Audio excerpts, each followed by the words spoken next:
tidur ya. Oke, itu perkenalan singkat dari saya. Saya sekarang pegang di dua gereja. Saya sebagai gembala di GPI di Lenditret, kemudian pegang juga gereja di sini di Tanjung Uli. Karena tugas saya banyak merintis gereja lalu melepaskan ke orang yang sudah terjadi, dia punya tim kepemimpinan, terus saya kasih ke orang lain. Ada banyak sekali anak rohani yang saya miliki. Jadi tugas sebagai bapak itu penting, saya pikir, karena ada begitu banyak orang bisa jadi pemimpin tapi tidak bisa jadi bapak.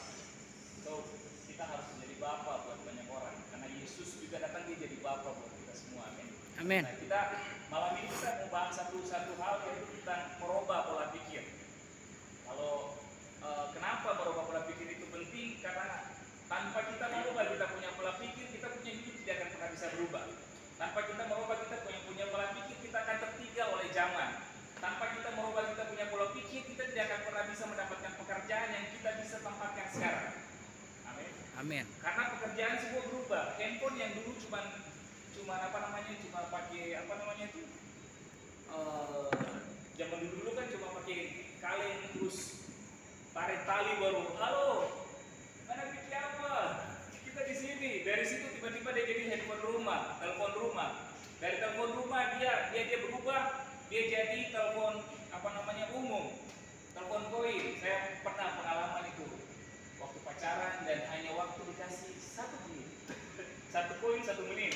Jadi mengatakan kita bilang apa, kita supak, mati titik, kasih masuk lagi. Itu telepon koin. Dan dia berubah lagi akhirnya ke handphone. Handphone pertama kan kayak yang pernah dapat handphone pertama Sony Ericsson punya tuh, yang panjang begini tuh. Jadi banyak kegunaannya Bapak Ibu handphone pertama itu. Itu bisa telepon orang, bisa menerima telepon, bisa SMS, lempar mangga jatuh, lempar anjing mati, karena besar sekali. Bisa. Tapi kita mesti rubah. Terakhir Tuhan izinkan saya untuk melayani di Papua, Jayapura, kurang lebih 9 tahun di sana. Lalu yang saya lakukan di sana adalah selain disuruh pegang GPI di sana, di sinodenya, tapi saya banyak habiskan waktu dengan teman-teman di OPM. Mereka tanya kenapa?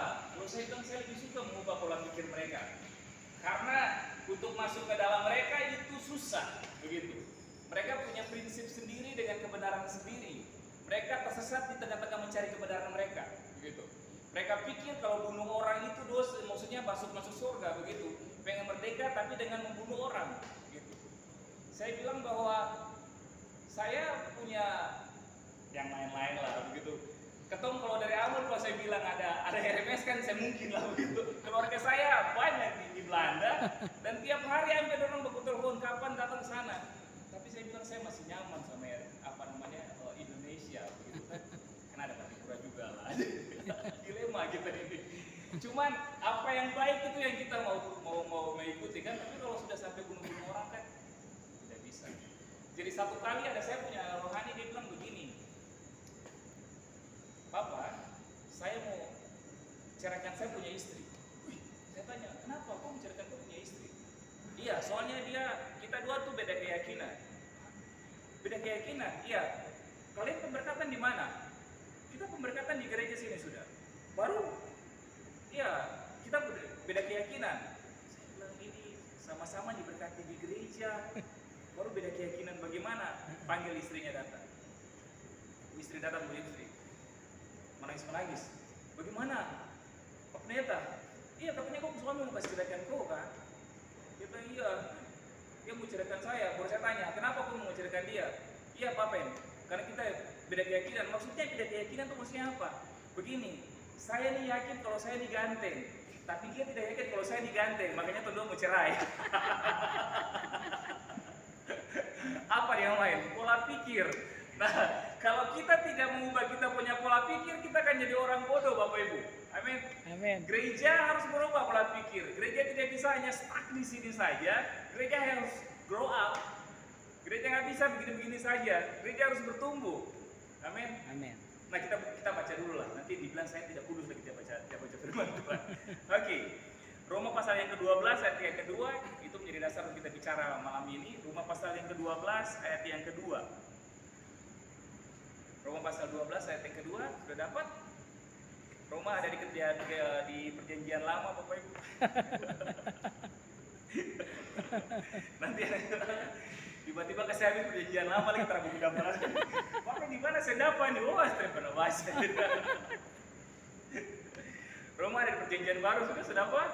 Roma pasal 2, pasal 12 ayat yang kedua. Yang kalau sudah dapat katakan amin. Amin. Mari kita baca secara bersama-sama. 1, 2, 3. Janganlah kamu menjadi serupa dengan dunia ini, tetapi apa? Rubahlah oleh pembaharuan budimu, sehingga kamu dapat membedakan mana kehendak Allah, apa yang baik, yang berkenan kepada Allah, dan yang sempurna.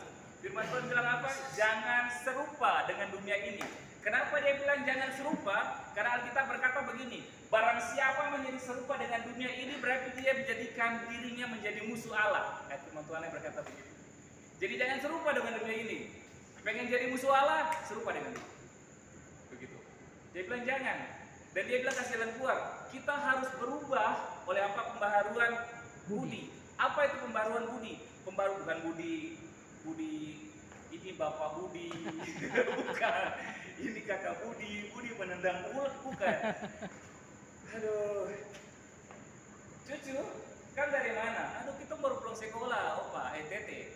Baru kan belajar apa? Kita belajar bahasa Indonesia. Baru, yuk kita belajar Bapak Budi, Ibu Budi. Baru Tete panggil dia cucu itu. Tete mau tanya dulu, kenapa Tete? Kasihan nih, dari Tete pujaman sampai kok pujaman ini sudah 4 generasi. Budi itu masih hidup, kawin baru dia puati, kakak itu sekawin anak berapa? Tete perlu rubah pola pikir. Dia pikir sejarah kalau tidak berubah. Haleluya. Oke, dia bilang begini, berubah pembaharuan budi supaya kita mengerti akan tidak serupa dengan dunia ini. Berubah dengan pembaharuan budi dulu Bapak Ibu. Kalau kita tidak berubah dengan ini, susah. Kalau kita tidak rubah paradigma kita akan susah. Karena begini, kalau saya pakai kacamata hitam, semuanya hitam. Kalau saya pakai kacamata warna merah, semua warna merah. Tapi kalau saya pakai kacamata yang terang atau yang bening, semuanya akan nyata. Sama dengan kita punya paradigma saat ini. Pertanyaannya, kita mau bangun paradigma kita berdasarkan kebenaran, berdasarkan nilai, atau berdasarkan asumsi. Kalau berdasarkan kebenaran berarti kebenaran firman Tuhan yang tidak dapat diganggu-gugat. Jadi kalau kita bicara kebenaran berarti ya tidak dapat diganggu-gugat. Begitu. Kalau misalnya kita bicara nilai berarti apa yang kita lakukan dalam kehidupan kita yang kita ambil dari kebenaran firman Tuhan. Begitu. Jangan pernah ambil hidup dari asumsi. Karena orang kalau dia sudah asumsi, dia akan diikuti dengan satu kata yang terakhir itu spekulasi. Ada orang kasih pinjam motor, orang asumsi, oh itu dia pencuri motor, padahal dia masih pinjam. Ada orang ambil baju, dia suruh minta izin, jangan-jangan dia pencuri itu baju. Asumsi. Jangan pernah bangun kita punya hidup berdasarkan asumsi. Amin. Amin. Kalau kita punya hidup berdasarkan nilai-nilai kebenaran firman Tuhan, begitu. Kalau dia bilang kebenaran, ada pembenaran, ada kebenaran. Kebenaran ya sesuai dengan kebenaran firman Tuhan. Misalnya kita percaya Yesus masuk surga, tidak percaya Yesus tidak masuk surga, itu saja. Pembenaran adalah hal-hal yang di luar kebenaran firman Tuhan, tapi mereka paksa-paksa itu jadi benar. Amin. Amin. Orang bunuh orang mengatasnamakan agama. Kemudian bilang begini, sehingga kamu bisa membedakan mana yang baik, mana kehendak Allah. Paling penting itu kehendak Allah. Amin. Karena biasanya kita suka memaksakan kehendak kita untuk jadi. Pertanyaannya kenapa kita punya doa kadang tidak terjawab sampai saat ini? Karena begini, karena mungkin kita memaksakan kehendak kita untuk jadi, bukan kehendak Tuhan. Di doa Bapa Kami Tuhan bilang apa? Jadilah kehendak di bumi seperti di surga. di sorga. Artinya apa? Biar kehendak Tuhan yang terjadi dalam kehidupan kita. Bapak Ibu, kita tidak bisa mengubah apapun. Terkadang kita berpikir bahwa kalau kekristenan itu mesti yang enak-enak saja. Kekristenan itu tidak ada yang sedih-sedih, nggak bisa. Kekristenan yang sehat itu kita bukan cuma makan gula-gula saja, Bapak Ibu. Kita mesti berani minum pil pahit. Terkadang orang cuma suka dapat berkat, tapi tidak mau jadi berkat. Orang pengen dapat mujizat, tapi tidak mau menjadi mujizat. Orang pengen sehat, tapi tidak mau menyehatkan orang lain. Karena saya sering bilang di teman saya, di semua anak rohani saya, stop minta berkat, mulai jadi berkat. Kita sudah diberkati, Bapak Ibu. Pola pikir kita yang salah menjadi miskin dan yang kayak orang-orang pengemis begitu. Kita mental pengemis, suka minta sama Tuhan, padahal sudah dikasih. Kita pikir kita belum diberkati, kita sudah diberkati. Kita pikir belum dikuduskan, kita sudah dikuduskan. Firman Tuhan berkata bahwa kudus-kuduslah kamu karena aku kudus. Kita kudus bukan karena toh puasa 40 hari, 29 hari. No. Ada orang lain di agama yang berkatanya penentuan kekudusan itu kan harus puasa gitu kan. Harus puasa. Itu ada satu, saya punya teman, dia sudah sekarang jadi pelayan Tuhan. Awalnya dia dari seberang masih, ya itulah bawang putih itu. Jadi dia puasa hari pertama, dia lancar-lancar puasa. Tiba-tiba besok mau hari ke-30, hari ini dia jalan tidak sengaja dekat rumah itu ada kayak pelacuran di situ. Dan dia lihat perempuan lagi pakai baju. Puas. Astagfirullah. Batal puasanya. Ini yang dia bilang apa? Sudah sungguh-sungguh, tapi sungguh-sungguh salah. Pernah begitu? So ikut dari belakang nih, dari Medan sampai ke Lelilim. Wih, dari belakang langsing, budi mantap, rambut panjang. Begitu sampai di gate 2 bangsi. Sudah sungguh-sungguh, tapi sungguh-sungguh salah. Sama teman saya kayak begini. Dia pikir bahwa dia menemukan Tuhan di dalam kekudusannya dia sebagai agama, nggak bisa. Orang tidak akan pernah bisa mengerti Tuhan kalau Tuhan tidak pernah mewahyukan kepada dirinya. Amin. Amin. Apapun itu, kita hanya bisa mengerti Tuhan lewat pewahyuan. Kalau tidak bisa. Bahkan kitab Amsal dia bilang begini, siapakah Tuhan, siapakah manusia sehingga engkau bisa mengerti, karena tidak ada seorang pun yang bisa mengerti tentang pikiran-pikiran Tuhan, tidak ada. Daud bilang. Jadi caranya bagaimana? Itu mesti Tuhan reveal dulu, Tuhan singkapkan dulu baru kita bisa mengerti kehendak Tuhan. Kekudusan itu begini Bapak Ibu. Alkitab berkata bahwa kudus-kuduslah kamu karena aku kudus. Amin. Jadi kita ini sudah dikuduskan. Kapan kita dikuduskan? Pada saat peristiwa penyaliban, saat salib itu. Bapak Ibu tahu salib? Peristiwa penyaliban itu. Supaya kita jangan cuma sekedar tato salib, tapi saya tahu dia arti apa. Pakai kalung-kalung salib, tapi saya tahu dia arti apa. Dan orang lain bilang kata salib itu jangan pakai. Itu ada jin. ada jin Kristen di situ. Jadi ada jin kafir. Jadi kalau ada paling itu di rumah sakit Kristen mesti tutup. Dia punya nama luas. Hai. Lu saya tahu ada kuasa di salib itu dia. Kenapa saya bilang ada salib di situ? Karena begini, waktu disalib itu pertukaran. Alkitab berkata bahwa Yesus yang tidak terkutuk dijadikan menjadi terkutuk supaya kita tidak terkutuk. Iya. Amin. Amin. Yesus yang tidak yang dia punya segala sesuatu itu dia dijadikan miskin supaya kita jadi kaya. Amin. Dan saya minta maaf, pengertian kaya bukan untuk punya uang banyak. Minta maaf. Karena ada begitu banyak orang pakai ayat untuk memperkaya dirinya, bahkan tidak sedikit pendeta pakai ayat untuk dia punya mobil Fortuner, dia punya anak mobil tuh, woi, apa namanya ini, Jazz lah begitulah semua dari Honda Jazz sampai lagu Jazz semuanya Jazz. Dia penjemaat cuma ada yang loga-loga. Yang kalau nanti misalnya, tapi tiap bulan suruh kasih perpuluhan. Saya sering bilang sama saya punya anak binaan, papi, kita mau sekolah pendeta. Kita bilang lo ya, kalau Ale jadikan itu hanya sebagai profesi, stop. Jangan, cari apa lain, cari profesi lain. Tapi kalau Ale jadikan itu sebagai panggilan, lanjutkan. Karena kalau kita jadikan kependetaan ini sebagai profesi, ujungnya doi. Ujung-ujungnya kita harapkan apa? Persembahan dari jemaat. Begitu ada jemaat yang pindah, jemaat yang kaya pindah, lalu bilang begini, ya persembahan tak kurang.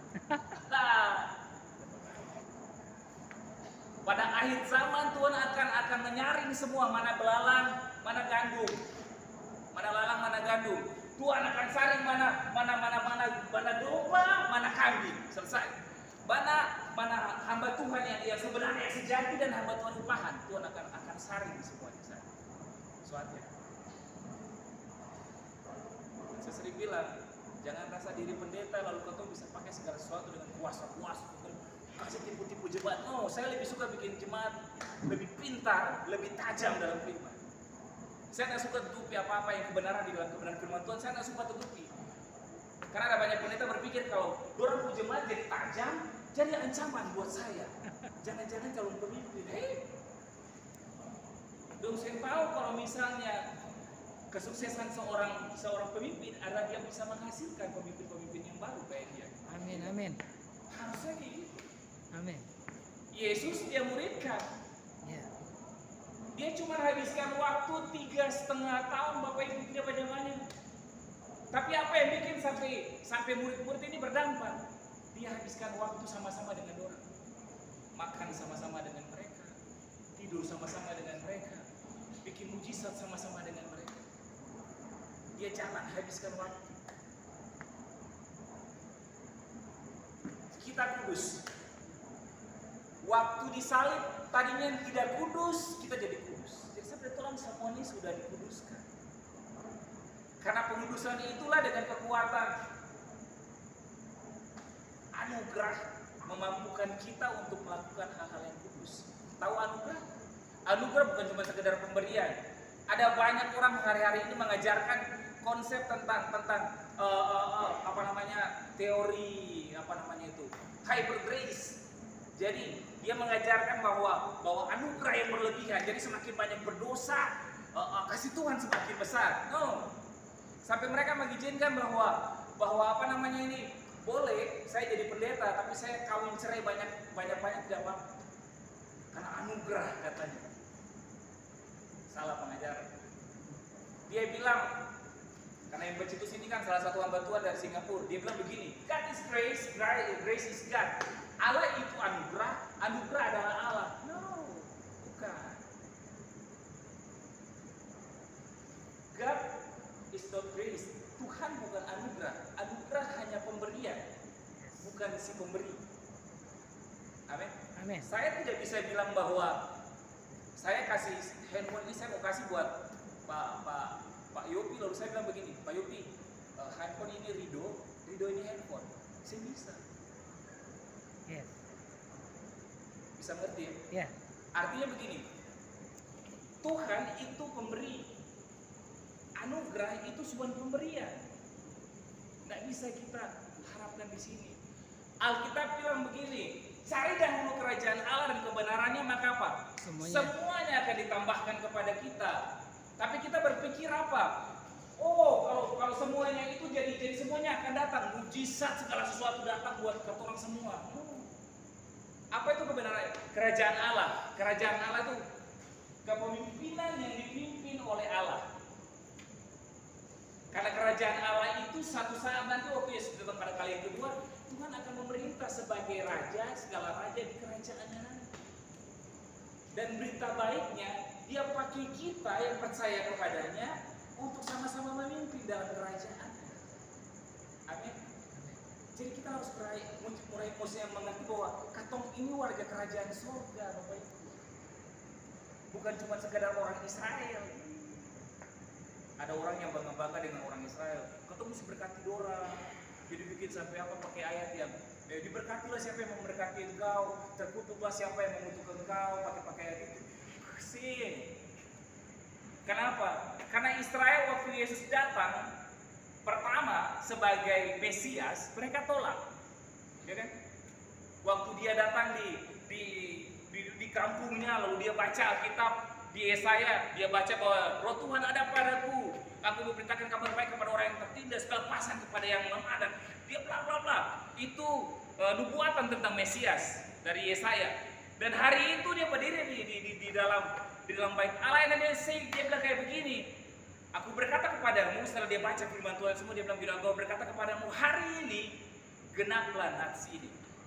Artinya penggenapan bahwa dia menyatakan dirinya adalah Mesias. Dan apa yang terjadi? Dia punya teman-teman satu kampung bilang apa? Mana itu kan Yusuf pe anak. Oh saya itu kan Maria bu anakmu. Ketung kan masih keluarga biasa cuma tukang kayu baru mengaku jadi Tuhan. Bagaimana sih bisa? Cie. Ya kan? Ya. Ceritanya kan gitu kan. Akhirnya kan dia ditolak. Dia mau dibuang ke jalan jurang.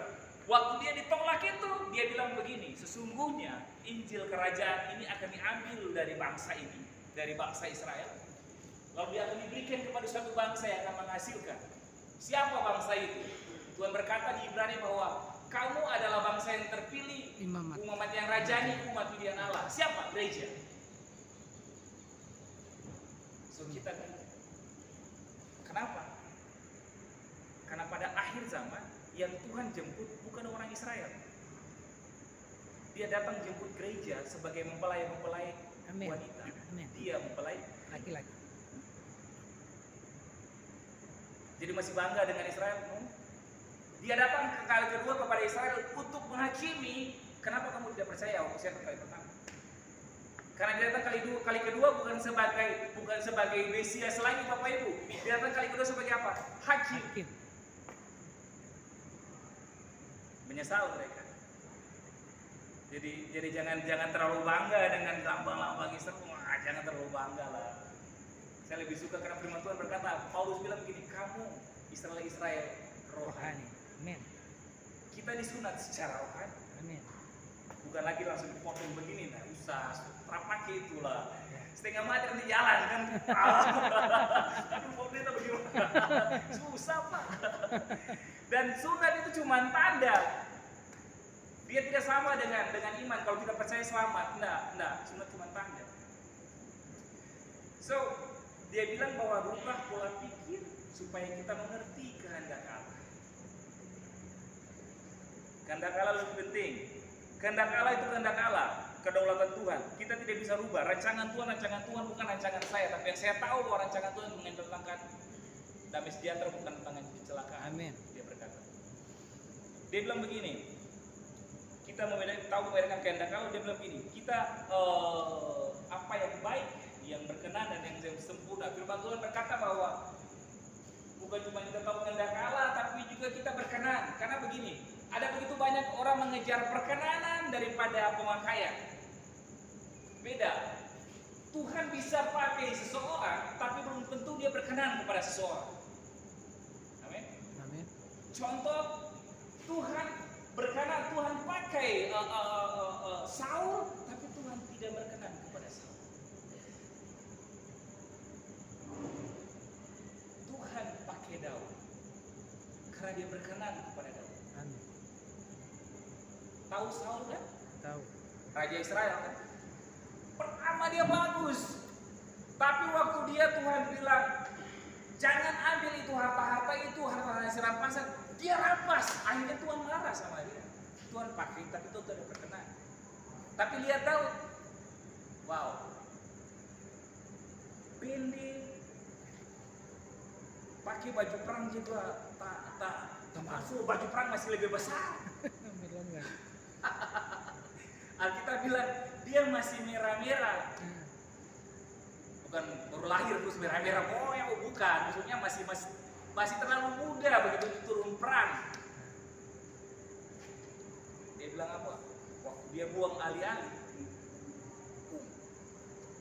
Saya punya orang tua sebuah rohani bilang begini, itu bukan Daud yang lempar. Terus waktu Daud lempar, naik ke atas, Tuhan ambil buat Tuhan yang lempar. Wak! Maksudnya begini, Tuhan berkenan kepada seorang, Tuhan pasti pakai orang itu. Amin. Amin. Dan dia tampak dari perkenanan yang Tuhan pakai sama Daud. Dosa apa yang Daud tidak pernah bikin? Iya, iya. Ya kan? Iya, iya. Bunuh orang, iya. Iya. Curi istri orang, apalagi? Batseba kan? Iya. Ceritanya kan Batseba dia diculik Batseba. Batseba lagi mandi, lagi perang-perang, dia lagi santai, dia lagi survei ceritanya waktu itu. Dia harusnya turun perang, tapi dia mau dalam kenyamanan. Saya mau kasih tahu satu hal. Pembunuh rohani terbesar nomor 1 kenyamanan, bukan penderitaan. Haleluya. Amin. Justru penderitaan bikin iman lebih kuat. Amin. Karena firman Tuhan berkata bahwa iman timbul dari pendengaran, penderitaan dunianya.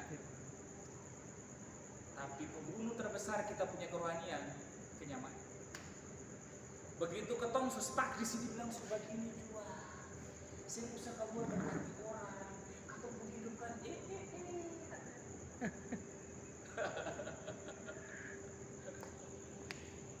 Lihat apa yang Tuhan kerjakan buat janda di Sarfat. Semua mati kelaparan. Tapi apa yang Tuhan kerjakan sama dia? Tuhan berkenan sama dia, dikasih makan. Hamba Tuhan besar, dia. Tuhan kerjakan. Tuhan bereskan, bahkan hutangnya pun beres. Maksud saya bukan berarti bahwa Bapak Ibu punya hutang lalu saya bayar. Kalau ada hutang, Tuhan selesaikan hutang kali. Tuhan bilang, ada yang hutang baru siapa yang bayar? Nama siapa yang daftar? Pinjam siapa? Per bulan berapa? Ada orang begitu kan? Saya mau bilang begini, bahwa cari uang itu tidak sulit, nagih uang itu yang paling sulit. Cari uang itu gampang, tapi kalau nagih orang pinjam, kadang orang yang pinjam lebih gampang. Kita tuh pinjam kenapa? Kenapa? Nanti tanggal sekian nih, tanggal sekian. Nanti kita kan so tahu kata-kata itu. Kata yang jarang susah bisa dipercaya, OTW. So di mana? OTW. Padahal dari OTW dari kamar mandi di kamar. Orang di sini pikir so di mobil kah, di motor kah, dia masih di kamar mandi. Haleluya. Tapi lihat tampak dari apa yang Tuhan berkenan kepada Daud. Hampir semua dosa dia bikin. Bahkan Alkitab bilang apa? Dia makan roti yang ada di mana? Bait Allah. Padahal firman Tuhan bilang apa? Firman bait Allah itu tidak boleh orang masuk sembarang, Bapak Ibu. Bait Allah itu terbagi atas 3. Pelataran di luar, dia punya emperan begitu. Lalu kemudian ruang kudus, lalu ruang maha kudus. Nah, ruang kudus ini ada roti-roti, tapi di sini hanya khusus untuk imam-imam. Ruang maha kudus kayak begini sudah dia sekat-sekat kayak gini. Jadi untuk masuk di dalam itu ada pati, ada tabut perjanjian di dalam. Itu cuma satu imam besar yang bisa masuk di dalam. Syaratnya dia tidak boleh bikin dosa selama 1 tahun. Misalnya beta dapat pilih tahun ini untuk jadi imam besar untuk masuk bikin pendamaian di dalam. Beta boleh bikin dosa selama 1 tahun. Bayangkan, ada yang sini pernah bikin dosa? Katong pernah bikin dosa. Dia mesti masuk di dalam bikin pendamaian. Dan kalau sampai di dalam dia sementara ada bikin taruh darah domba, ada domba itu ke tabut, lalu tiba-tiba ada yang salah dengan dia punya hati, lalu saya dengar bunyi bakar begini semua. Makanya imam-imam besar itu sebelum orang masuk di dalam dikasih pakai kalung kayak anak kecil kering itu. Nah itu orang-orang India kalau udah kamu begitu tuh, ya. Pakai itu. Jadi udah masuk. Jadi sementara masih kecil, baru ada ikatan di sini. Jadi luar ini yang imam-imam besar, yang cuma imam besar. Sorry, yang imam-imam biasa, imam besar di dalam. Ya dong kasih roh tadi. Begitu ada tersalah di dalam, hati tersalah, mati, saya boleh masuk. Karena kalau sampai masuk lagi mati. Karena berat waktu itu hadirat Tuhan. Bahasa aslinya kabot itu berat. Jadi dulu itu kalau hadirat Tuhan turun, jangankan manusia, binatang pun mati. Zaman Musa. Nah, itu Daud, dia datang, dia makan roti di dalam bait Allah, Bapak Ibu. Semua ahli teologi bilang begini, mengapa Daud tidak mati? Karena Daud punya hubungan yang kuat sama Tuhan. Haleluya. Amin. Amin. Alkitab berkata bahwa di dalam di dalam Alkitab ini hanya cuma 3 orang yang Tuhan berkata kepadanya berkenan. Yang pertama Tuhan Yesus, ketika langit terbuka, kepadanya, inilah anakku yang kukasihi, kepadanya aku berkenan. Kedua Daud, waktu dia ganti semua, padahal Daud itu Tuhan tidak suruh, dia bikin. Musa Tuhan suruh bikin, Musa tidak masuk. Dan tanah perjanjian, Daud masuk. Kenapa? Waktu Daud dia ambil tabut Allah, setiap kali 48 meter begitu ada dia korbankan. Dia tak dia ambil semua. Waktu sampai Daud di tabut Allah, Bapak Ibu tahu tabut di Israel itu ada 2 tenda, ada 2 kemah, kemah Musa dan kemah Daud. Kemah Musa gambaran gereja yang ketemu bikin selama ini tuh dari luar, lalu ada itu yang biasa ketemu bikin yang gedung-gedung saat ini. Itu biasa kemah Musa. Tapi kemah Daud, Bapak Ibu tahu, kayak tenda pramuka. Tahu tenda pramuka? Cuma begini, batu. Tapi yang dia bikin gila, ketika takut Allah ada di Israel, dia kasih datang 40.000 lebih pemuji-pemuji dengan nyanyian yang luar biasa, siang malam tidak stop memuji Tuhan. Tuhan paling senang dipuji. Amin. Tapi Tuhan tidak makan puji. Ketong Tuhan belum puji, suka makan puji. Hei, karena bukan orang yang tahan puji, bukan orang yang makan puji yang tahan puji. Orang yang tahan puji, yang itu akan Tuhan puji. Jadi sempurna makan puji lah. Belum tahu beta kan? Beta helm merah, beta helm putih, beta helm. Semua itu cuma titipan, bukan milik. Karena Alkitab berkata bahwa segala sesuatu yang ada di bawah kolong langit ini milik kerajaan surga, bukan milik kita. Kita pikir itu kita punya. Kita cuma pengelola, bukan pemilik. Amin. Amin. Jadi kalau semua ditambahkan, ingat bukan pemilik. Status, jabatan, harta, wanita itu bukan punya milik. Kita cuma pengelola. Kapan kita jadi tugas ini? Waktu Tuhan kasih tugas kepada Adam, Kejadian 2, dia bilang begini, kalau kerja itu kan kutukan. Pak, ketong kerja setengah mati jadi karena kutukan. Siapa bilang? Bukan kutukan. Adam jatuh di Kejadian pasal 3. Tapi Kejadian pasal 2 itu jelas dia katakan begini, ketika selesai sebuah Tuhan menciptakan hari, semua sampai taman, lalu Tuhan bilang bahwa Tuhan menciptakan manusia, lalu Tuhan menempatkan manusia di Taman Eden, ya kan? Di situ dia bilang begini, lalu Tuhan menyuruh manusia itu apa? Mengusahakan tanah itu. Tahu kata lain mengusahakan? Mengelola tanah itu. Tahu kata lain mengusahakan? Mengerjakan tanah itu. Apa kata rasa mengerjakan? Kerja. Jadi kerja itu tugas, bukan kutukan. Amin. Amin. Makanya betul yang Paulus bilang, barang siapa tidak kerja jangan dia makan. Ya. Jadi yang berpikir bahwa Tuhan setengah yang lebih setengah mati kasihan pendeta-pendeta yang terima amplop, yang terima persembahan karena orang terima uang dari hasil kutukan. Kalau kamu pikir pekerjaan adalah ada kutukan, lalu habis bulan ketemu kerja, ketemu bawa perpuluhan di gereja, pendeta yang terima itu kan uang hasil dari kutukan. Kalau kita berpikir bahwa itu kalau bukan kutukan, itu tugas yang Tuhan kasih buat kita. Apa yang mesti kita rubah? Pak, gereja itu bukan gedung, Bapak Ibu. Saya mau bilang bahwa gereja bukan gedung. Yang sering ketemu datang tiap hari, yang sering kita datang tiap hari. Kalau ketemu sudah rubah sekarang, itu cuma gedung gereja. Jadi sebenarnya kalau ada orang bakar gereja atau ada orang bom gereja, saya perlu kata orang marah. Alkitab itu cuma Alkitab biasa kalau ketong sing baca dan lakukan.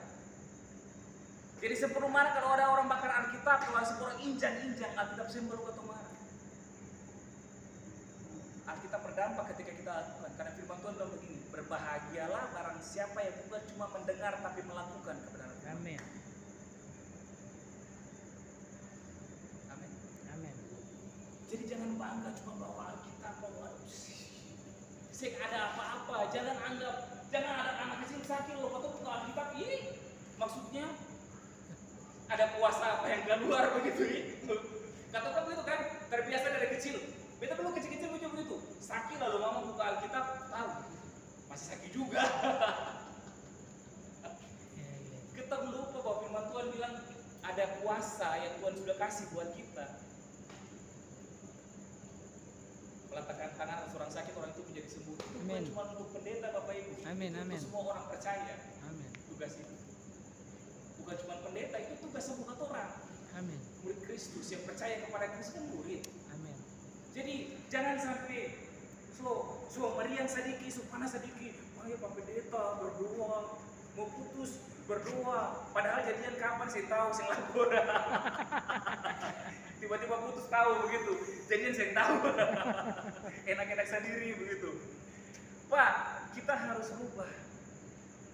Kita saya bisa stuck di sini saja. Ketong saya bisa bilang begini.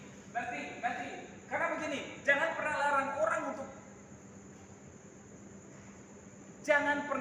orang datang ke ibadahnya gara-gara bersepul ada sepatu Bapak Ibu. Pengalaman beta selama di Jayapura, di Papua selama 9 tahun, tahu semua jemaat yang datang di saya tidak ada yang pakai sepatu. Kenapa? Karena orang Papua tuh dua hal. Mereka Musa dan Kaleb, muka sama dan kaki lebar. Jadi dong kumpul satu orang, lupa sembunyi, cari sudah. Susah membedakan. Kemudian orang punya ukuran kaki itu besar-besar semua, tak ada sepatu yang bisa muat. Apalagi orang-orang Mamena, tak bisa muat. Makanya orang jalan itu pakai begitu saja. Katong sering begitu. Pak Pendeta, ini paradigma yang salah. Sedangkan katong datang di gubernur saja, katong pakaian rapi. Apalagi katong mau datang ketemu Tuhan. Gubernur itu bukan Tuhan.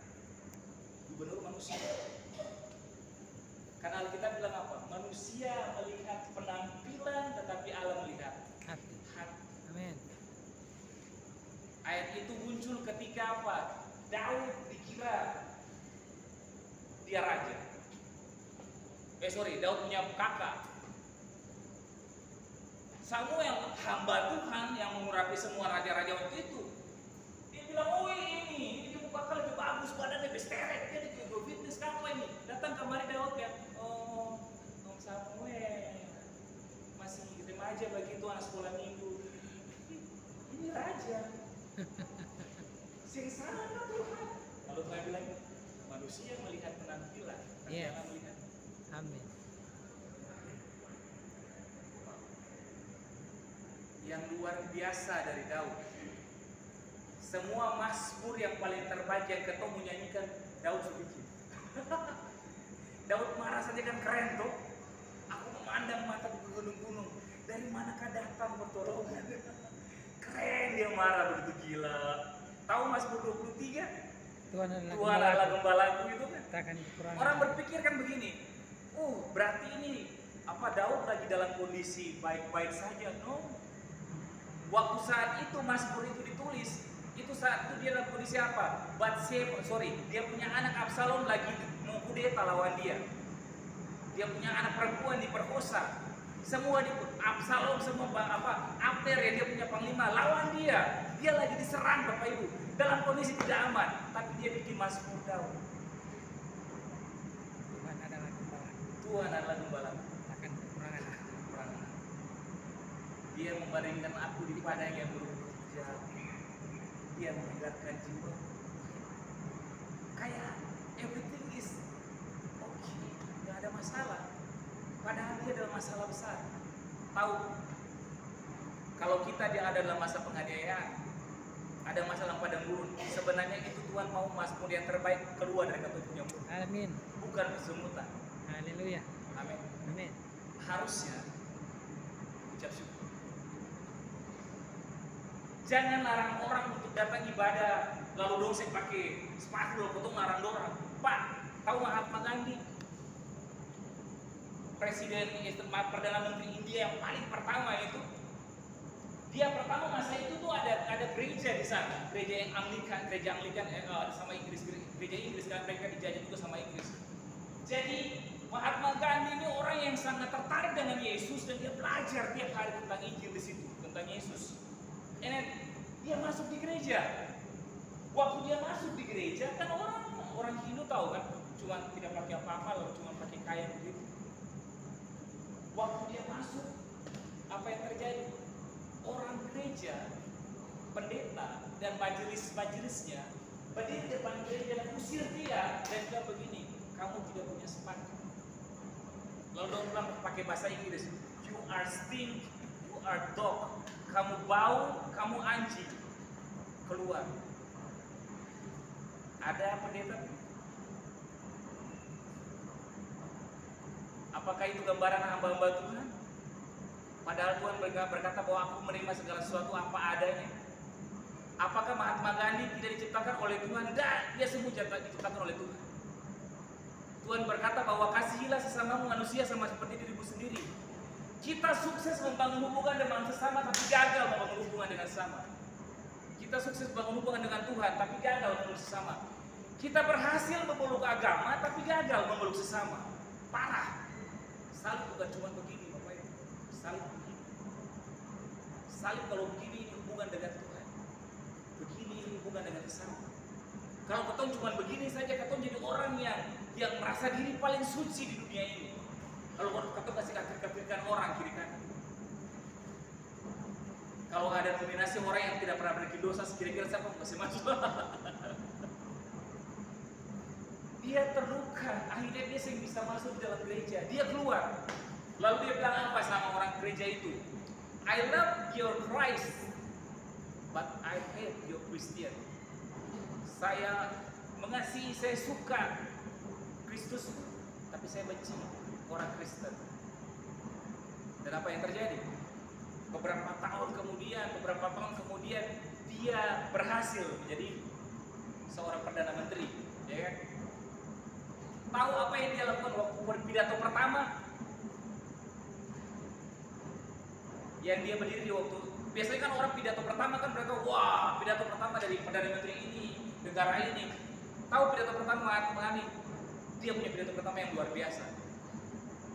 Berbahagialah orang yang lapar dan haus akan kebenaran, karena dia akan dibebaskan. Berbahagialah barang siapa yang membawa damai, karena dia pakai Matius pasal 5, Bapak Ibu. Dia pakai sebagai pidato pertama dia, pidato yang paling luar biasa yang Yesus pernah lakukan di bukit. Dia pakai itu. Dan dia bilang apa sama orang Kristen? If you Christian, life like Christ. Dia bilang gini, kalau kamu orang Kristen bisa hidup seperti Kristus hidup, yang menerima orang apa adanya, maka India pun bisa menangkan buat. Ya terjadi apa? India negara paling banyak negara penduduk sekarang ini, tapi mereka tidak percaya Yesus. Gara-gara apa? Pola pikir yang salah yang kita berpikir bahwa kalau datang ke gereja mesti pakai sepatu. Jadi stop. Larang-larang orang pakai sepatu. Stop. Larang orang pakai sepatu. Kasih biar lu datang. Tuhan cintai semua orang kok. Amin. Malah Tuhan bilang apa? Waktu dia panggil orang-orang yang lain, dia banyak alasan. Panggil sana banyak alasan. Akhirnya itu bilang, pergi keluar, panggil itu orang-orang yang sakit-sakit di jalan-jalan itu, panggil. Duduk makanlah kerajaan surga. Amin. Sebagai ayat penutup. Oke. So, kita buka dulu ayat penutup kita bahwa kita buka dulu di Matius pasal 18 ayat 20. Ini embrio gereja lah, supaya kita bisa mengerti apa sih embrio gereja atau gereja itu apa sih sebenarnya.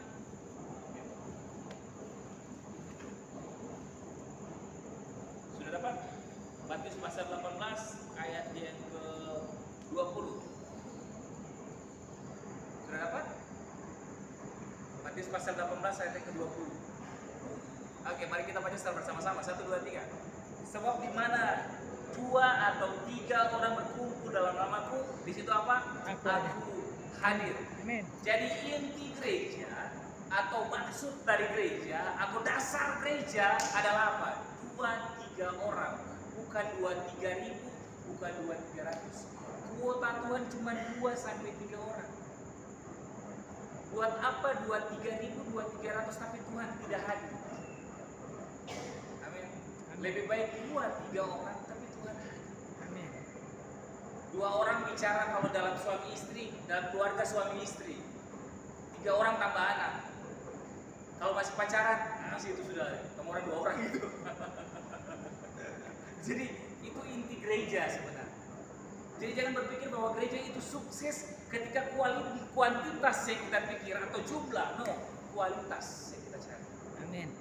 Karena kuantitas atau jumlah belum tentu diikuti dengan kualitas. Tetapi kalau kualitas imannya bagus meskipun sedikit, jumlah akan bertambah. Amin. Amin. Amin. Saya pikir mesti kita ubah di situ, kita punya pola pikir. Yang selama ini kita berpikir bahwa apa sih itu gereja, apa sebenarnya maksud dari gereja. Dan paling terakhir, Efesus 2 ayat 8 sampai 9. Efesus 2 ayat yang 8 sampai 9. Sudah dapat? Efesus pasal 2 ayat 8 sampai 9 sudah dapat? Oke. Kita baca bersama-sama. Sebab karena kasih karunia kamu diselamatkan oleh iman. Itu bukan hasil usahamu tapi pemberian Allah. Itu bukan hasil pekerjaanmu, jangan ada orang yang membanggakan diri. So garis bawahi pertama bahwa gereja bukan agama. Yesus datang ke dalam dunia tidak bawa agama. Yesus datang ke dalam dunia bawa Injil kerajaan surga. Karena agama Kristen tidak menyelamatkan, Bapak Ibu. Ada banyak orang jadi Kristen juga belum selamat kok. Ada juga orang yang bangga pertama jadi Kristen akhirnya dia menyangkal Kristus kok. Jadi jangan bangga dengan agama Kristen. Kekristenan itu bukan agama. Agama usaha manusia dengan Tuhan. Kekristenan bukan itu. Tuhan yang cari kita, bukan manusia yang cari Tuhan. Beda. Kalau kekristenan hanyalah agama, Bapak Ibu, ada orang yang mengatasnamakan agama, Allahu Akbar, bahkan gereja. Di Papua ada orang mengatasnamakan agama dalam nama Yesus tapi bunuh orang sembarang juga. Saat ini terjadi agama. Apakah kita mau belajar dari orang kayak begitu? Enggak. Kita mau ikut Injil kerajaan surga yang Tuhan bawa buat kita. Itu Injil kerajaan itu. Agama kan baru saja Allah. Dan firman Tuhan tadi bilang begini, kita diselamatkan karena anugerah, bukan karena perbuatan baik kita, bukan karena apapun dari usaha manusia. Jadi begini, hati-hati dengan messianic syndrome. Apa itu messianic syndrome? Orang yang berpikir bahwa dia yang menyelamatkan seseorang karena pelayanannya dia sampai orang lain berhasil ke dalam Tuhan. Tidak ada. Semua berhasil karena Tuhan. Semua berhasil karena Roh Kudus, bukan karena kita. Amin. Alkitab tadi bilang karena anugerah, bukan karena perbuatan. Amin. So jangan pikir kita ini Mesias. Nah, kita bukan Mesias, kita bukan Tuhan. Sampaikan saja Injil kepada orang. Lo mau percaya kasih itu terserah orang. Yang penting kita harus sampaikan. Amin. Amin. Jangan pernah berpikir bahwa saya berhasil buat orang bertobat. Jangan pernah. Saya punya Bapak Rohani sering bilang begini. Kita Bapak Rohani Pak Jonathan Padesin. Jadi dia sering bilang begini bahwa khotbah yang paling berdampak, khotbah yang paling terbaik adalah begini. Hidupi apa yang kamu khotbahi dan khotbahi apa yang kamu hidupi. Kalau ketong hidupi apa yang ketong khotbahkan, jadi waktu orang sampaikan, orang tanya, ketong saya bicara cuma sekedar teori. Tapi hasil praktek selama 1 minggu ini, 1 bulan ini, mau berhasil, gagal, sampaikan. Supaya ketong saya cuma sekedar berteori. sampaikan pengalaman hidup. Amin. Amin. So, kalau ingin Bapak Ibu punya sesuatu berhasil, Mbak, ingin sampaikan, hidupi dulu selama 1 minggu baru sampaikan ke orang.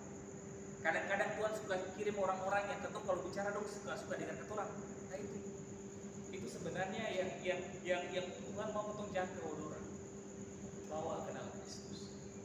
Jangan bikin sama ketemu dengan dunia ini. Sudah cukup. Ada hari-hari ini orang malu mengaku kalau orang Kristen. Saya tahu di sini, tapi dijawab. Kalau ada banyak orang yang bukan Kristen, dulu tanya, kamu agamanya apa? Saya Muslim, padahal Kristen. Karena malu. Ini kesehatiannya ketemu di smelter awal itu karena ada banyak mereka juga yang non. Tetapi kita mau berdoa saja. Memakan itu berdoa, makasih Tuhan. Terus makan itu sharing-sharing. Lalu dong bilang begini, Pak, Bapak tidak malu nih. Saya bilang, kenapa harus malu? Iyo, karena malu lah nanti dilihat orang begitu tang kita mau berdoa, mau makan, mau berdoa begitu. Saya bilang begini, tahu tidak? Firman Tuhan bilang begini, barang siapa yang malu menyangkal tidak malu mengakui aku di depan manusia, aku juga tidak akan malu mengakui dia di hadapan Bapa di surga. Tetapi barang siapa malu mengakui aku di hadapan manusia, dia bilang apa? Aku juga akan malu mengakui dia di hadapan Bapa dan malaikat-malaikat di surga ketika hari penghakiman nanti ditanya. Yo, ada film apa kemarin? Pura-pura Tuhan.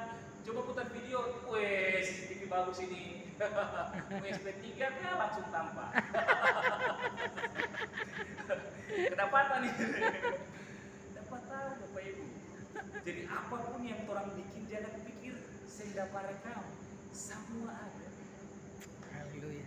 Hiduplah seolah-olah besok Tuhan sudah datang. Amin, amin. Amin. Hiduplah seolah-olah besok Tuhan sudah datang. Begitu. Tapi jangan ketakutan tuh bilang. Haleluya. Sebentar ini, nanti ini sangkakala mau berbunyi ini Tuhan datang begitu. Jangan. Ada pendeta kalau mau bikin dia puji mata, aku kan dia kok pagi zaman tuh. Awasi, bertobatin. Kamu orang seterang. Pendeta-pendeta kalau begitu kan, udah bikin kasih tahu jemaat. Nah, kalau ada khotbah, ada berita-berita di TV atau di mana saja yang mereka kasih tahu kedatangan Tuhan, mereka bilang bahwa mereka tahu kapan Yesus datang, itu nabi palsu. Amin. Karena Alkitab bilang bahwa waktunya pun Yesus tidak tahu, cuma Bapa yang tahu. Amin, amin. Amin. Amin. Semua Alkitab sudah digenapi. Wahyu dari kejadian dari Wahyu 1 sampai pasal 15 itu sudah digenapi saat ini. 3, 15, 20, 21, 22 ini sementara jalan ini. Kalau tanya kapan, kita ketemu di mana? Ketemu ini di bagian akhir dari akhir zaman. Yes. Karena semua sudah terjadi kan? Bangsa melawan bangsa sudah ada. Haleluya. Perang sudah ada. Amin, Orang amin. mati banyak sudah ada. Orang mati dihajar pakai tsunami dari laut sudah ada. Sudah banyak. Kitab-kitab berapa materai sudah. Cuman intinya begini, kalau Injil kerajaan diberikan berarti ada damai sejahtera. Jadi jangan pernah berpikir bahwa pola standar untuk mengikir bahwa seseorang itu dia mengajar dari Tuhan ada damai sejahtera kasih. Kalau ada sampaikan firman Tuhan kebenaran tentang akhir zaman lalu bikin kata orang takut, berarti bukan dari Tuhan. Itu dari hati. Karena dari Tuhan selalu membawa damai sejahtera. Saya bikin orang takut. Inti dari kedatangan, inti dari akhir zaman kan Tuhan datang, selesai. Apa-apa. Yang hanya takut orang-orang yang nama yang terdaftar dalam kehidupan saja tuh, yang terangkat gitu. Ada mabuk, kerja cuma mau mabuk saja. Jadi satu kali Tuhan bilang hari ini mabuk jadwal untuk meninggal. Jadi dia datang, dia suruh malaikat kematian datang ke dia punya rumah kan tiap hari mau mabuk, balu cap tikus, tidak ada kerja lain. Tiba-tiba malaikat maut muncul. Ini malaikat maut baru kita mau panggil dosen. Hari ini Tuhan bilang kata pulang. Oh ya sudah sudah, kalau begitu tapi sebelum katong pulang, beta masak sedikit lagi. Ya, masak semua. Dia kasih makan malaikat. Malaikat mengantuk karena sudah lapar, pokoknya kenyang sekali. Mengantuk sekali. Malaikat tertidur. Dia buka daftar itu. Ya, dia lihat mampu nomor 1, dia rubah 100. Dia taruh paling di bawah. Jadi bangun pagi-pagi, pasti bangun begini, malaikat bangun. Malaikat bilang, wih mampu. Masih paling baik sekali. Maksudnya baru orang-orang yang seluruh bumi yang beta mau ambil hari ini cuma Osi saja yang paling baik di antara semua orang yang lain. Ada apa? Kasih apa-apa malaikat. Yang penting kan beta mau berbuat baik tuh. Tapi dia sama bilang di malaikat kalau dia suka pindah yang dia punya urutan yang paling pertama jadi paling 100. Jadi dia bilang, malaikat bilang, "Ale minta permintaan apa?" Asing usah malaikat, saya nggak apa-apa, beta sudah ikhlas ya. Jadi malaikat bilang begini, "Yo juga, karena beta juga kan harus menjadi contoh yang baik. Beta kasih kabulkan satu permintaan, Pak Osi." Dibilang, "Apa itu malaikat?" Karena Osi semasa baik, beta semasa beta makan. Jadi begini juga. Tadi kan Osi urutan nomor 1. Iya, sekarang beta eksekusi dari nomor 100 saja ya. Ada yang bernama nomor 100. Jadi dia pikir Tuhan tidak tahu. Tuhan itu maha tahu. Cuman dia tidak pernah kasih tahu dia di mana. Amin. Tuhan itu omnipresent, Bapak Ibu, maha hadir. Amin. Dimanapun dia ada, di kamar mandi, di WC, di atas motor, dimanapun dia hadir. Amin. Tapi tidak semua tempat dia menyatakan kehadirannya, tapi dia ada. Amin. Amin. Amin. Jadi kalau Bapak Ibu berdoa saja di kamar mandi juga tidak apa-apa. Saya selalu dapat hal-hal baru tentang hal-hal baru tentang khotbah apa, saya paling banyak dapat di kamar mandi, minta maaf. Tidak tahu kenapa, tapi waktu datang doa pagi-pagi belum dapat Tuhan mau bicara apa ya. Tapi biasa pas lagi sementara maaf di belakang, lagi sementara sambil lihat khotbah begitu. Tiba-tiba Tuhan sudah akan bicarain. Oke, ayat ini. Oke. Berdoa tanya Tuhan. Alami dulu, 1 minggu kita alami dulu. Gagal, alami semua. Baru sampaikan. Supaya ketika sampaikan, orang bilang kata orang cuma bicara teori saja. Amin. Amin. Yes. Katong hidup sebenarnya itu nyata. Tuhan itu nyata. Tuhan semain sembunyi-sembunyi. Tuhan itu nyata, makanya mujizat itu nyata. Kalau mujizat itu nyata, Tuhan senyata. Amin. Amin. So, jangan bilang Tuhan sih nggak ada. Tuhan ada. Cuman katong sendiri dia ada. Tuhan tuh kayak udara. Katong sih bisa lihat, tapi katong sih bisa hidup tanpa dia. Amin. Amin. Coba tahan nafas begini, mati. Sama begitu. Jadi, kita berubah, kita punya pola pikir. Hari ini kita mau jadi gereja yang pikir bahwa kekristenan itu agama, coret. Kekristenan itu bahwa harus orang banyak, coret. Nah, kita berkata bahwa 2-3 orang itu gereja. Jadi cuma ketemu 2 duduk baca cerita tentang firman Tuhan, Tuhan ada itu gereja.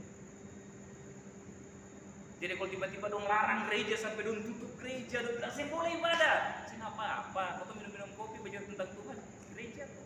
Amin. Amin. Amin. Jadi kau tuh tersinggung, amin. Saya perlu tersinggung, karena ketersinggungan itu bukan diambil, tapi dikasih. Begitu.